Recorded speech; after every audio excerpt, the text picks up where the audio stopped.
Alright, this is the video you've pretty much all been waiting for. This is the OnePlus 3 versus the Galaxy S7 Edge. Two of arguably the best phones I've checked out within the past year, and definitely very exciting. So to bring up the comparison, I'm just going to go straight into the price.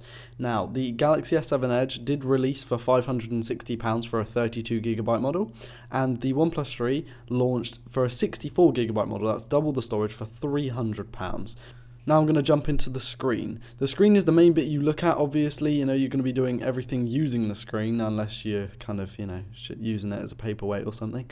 But we've got a 5.5 inch 1440p, that's Quad HD, AMOLED display on the Galaxy S7 Edge. Now this is super crispy and also going to be very useful if you're going into doing some VR and stuff like that, because it's got a very high pixel density, meaning that you're getting a lot of pixels crammed into a small area, meaning that your VR experience is going to be better overall.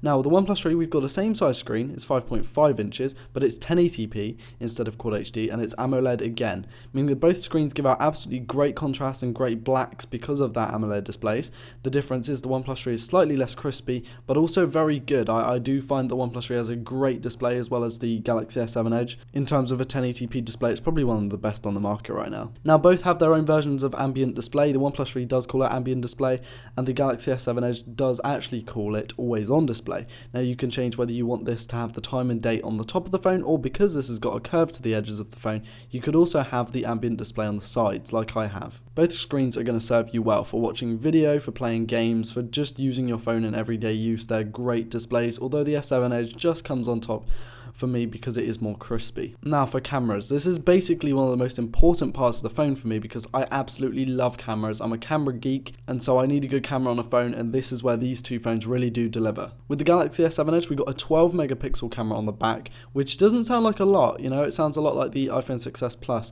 You're getting incredible photos, stunning video as well. You've got stabilization on this, meaning that you can get 4K video very crispy, nice and smooth, and you could also get 720p at 240 FPS. Now this camera does have an f1.7 aperture on the glass, on the lens, meaning that you're getting great bokeh, meaning that you can get your subject in focus and then the background can be blurry. That's how I would describe it to someone who's not into cameras. But yeah, the photos and videos come out great. I absolutely love this camera to bits. Now with the OnePlus 3 you're getting 16 megapixels, meaning that you're getting much more crispier photos, meaning you can crop in more as long as the light is good. Low light is nowhere near as good as the S7 Edge, and not even comparable to any other phone with a good enough camera. The 4K video is fairly jittery, it's crispy, but it's not exactly the smoothest thing ever, and 720p at 120 FPS is great, but again, it's half the frame rate, it's nowhere near as slow. And it's got an f2.0 lens, meaning you're getting great bokeh again. It's not quite as good as the f1.7 on the S7 Edge, but you're able to get those blurry backgrounds and absolutely crispy looking photos.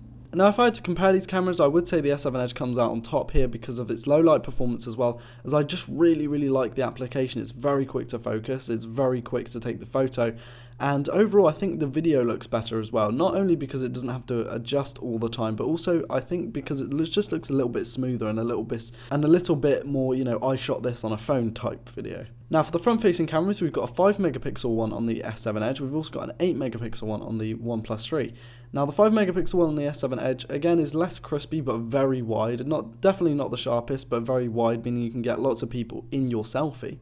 Now with the OnePlus 3 it's not quite as wide, but it's definitely a good quality camera with 8 megapixels, meaning you can zoom in a little bit as well. For performance, I have got the Exynos 8890 8-core chip on this S7 Edge, which means I haven't got the 820, which is a bit harder to compare because the 820 compared to the 820 is, apples to apples instead of apples to oranges. Now the Exynos is an 8-core chip, meaning you've got great multi-core performance, everyday use is flawless, and I've never had a crash with this chip. I absolutely love it, and pair it with 4GB of RAM, which is what Samsung has done here, and you're getting a great performer in terms of video, in terms of just using the phone in an everyday use, and also with games as well.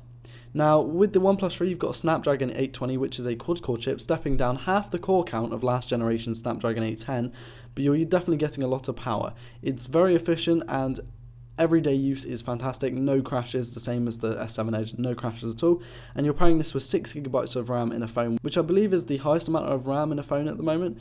Anyway, the S7 Edge does come with 32GB of onboard storage at base level, and OnePlus 3 has got 64GB. Fingerprint scanners then, these have become way more important and definitely more of a feature that kind of is stuck to a phone. You can't really release a high-end phone now without a fingerprint scanner, or you'll be looked at as a complete noob. But how do these compare? The S7 Edge is definitely fast. It is very, very quick, but it's a bad process to do it. You have to physically press a button, wait for the screen to come on, and then kind of still hold your finger on there or take it off and put it back on to activate the fingerprint scanner. When the screen is actually on and you just use the fingerprint scanner as it is, it's very, very quick.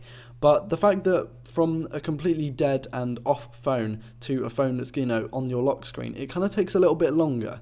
Whereas with the OnePlus 3, it's very quick. And I'd say it was probably only a little bit quicker than the S7 Edge, like not too noticeable. But the noticeable part is that you don't actually need the screen on, and you don't have to press a button to wait for the screen to come on when you're using the fingerprint scanner.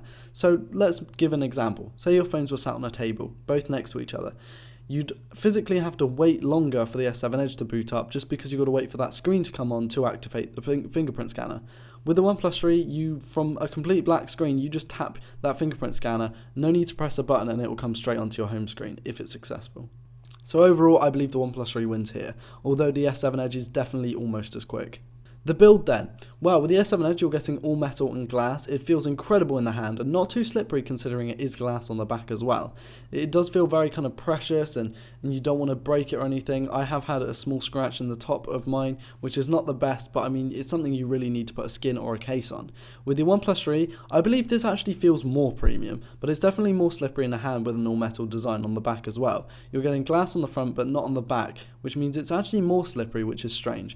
With the builders also, you're getting the buttons, so on the front of the phones you're actually getting capacitive buttons on both, where with the OnePlus 3 the middle button is also capacitive, and on the Galaxy S7 Edge the middle button is actually physically a button.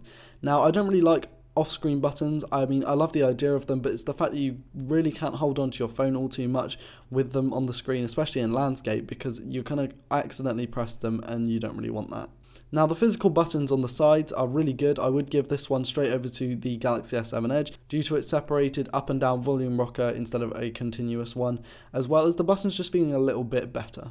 You're also getting a smaller camera bump with the S7 Edge, but you're getting a slightly bigger one with the OnePlus 3. It's not too noticeable, but you put a case on there and you fix your issue right away. Now, what about connectors? The S7 Edge that I have uses micro B, which is what all of them use, which is the older micro USB type, which is really annoying because it would be cool if they used Type-C like they did in the Galaxy Note 7, but I mean, Samsung, I guess. You are getting Quick Charge 2.0, which is really quick, and you're also getting an OTG kind of adapter in the box when you buy this phone, meaning you can connect mouse, keyboard, anything with a USB really connected to it. With my one, you get one single SIM card slot and one micro SD card slot. In some models, you can actually get two SIM card slots, and a second SIM card slot actually doubles as a micro SD card tray as well. Now, with the OnePlus 3, you're getting two SIM card slots. They both use nano SIMs, but you're not getting micro SD expansion, which is kind of annoying. I wish they could have turned that second SIM card tray into a micro SD card tray too, but they didn't, and we can't really do anything about that now. So I would go with this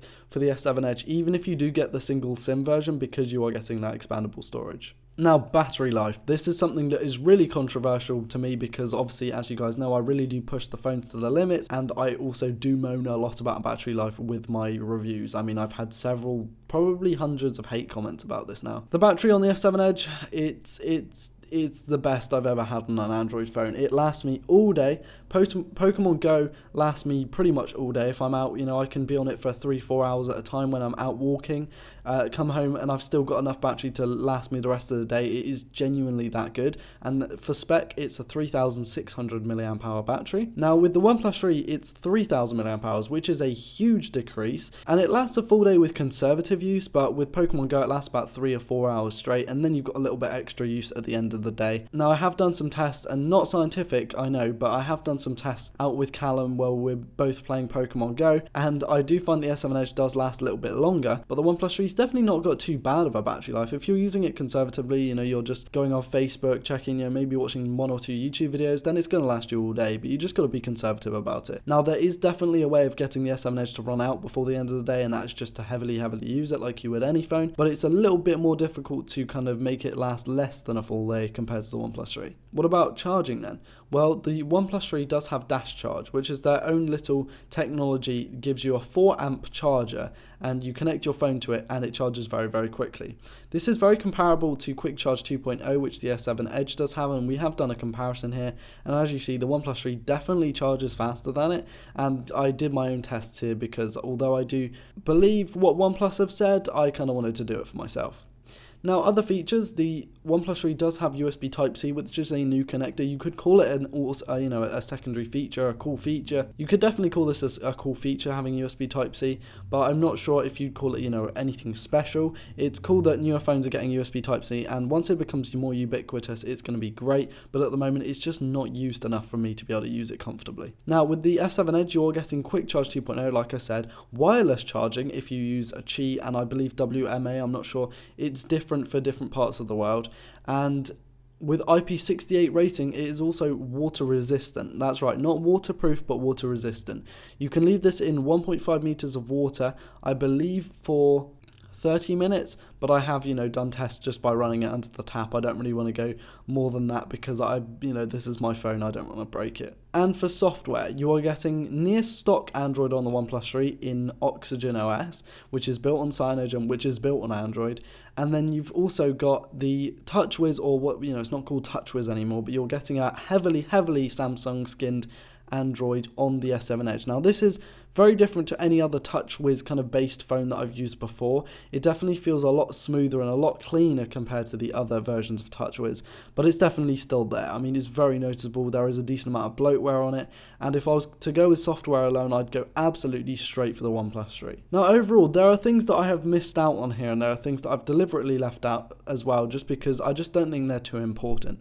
These two phones are, in my opinion, the best Android phones on the market. You're getting very, very close to the Huawei 6P here, but apart from that, I think they really are the best of phones on the market, along with the iPhone 6s Plus, and that may change later on this year when we see a new iPhone. So thanks for watching, guys. If I had to pick one, I would actually go with the S7 Edge, just for its better battery life, as well as its microSD expansion and its camera and its screen, really. Now, I didn't really check out the Edge features just because they're not too important. I mean, I've had this phone for well over a week or two now, and really, I have never used the Edge feature. Apart from that always on display, which I leave on the Edge, there really isn't too much to do. So thanks for watching, guys. This has been your boy Ryan Thomas. Hopefully you have enjoyed this video. Please drop a like and also check out my Instagram and my Twitter. Links will be in the description to those. As well as my vlogging channel, where I've put out some cool videos that are less vloggy and more kind of topic talky like this one. So thanks for watching, guys, again, and I'll see you next week. Peace.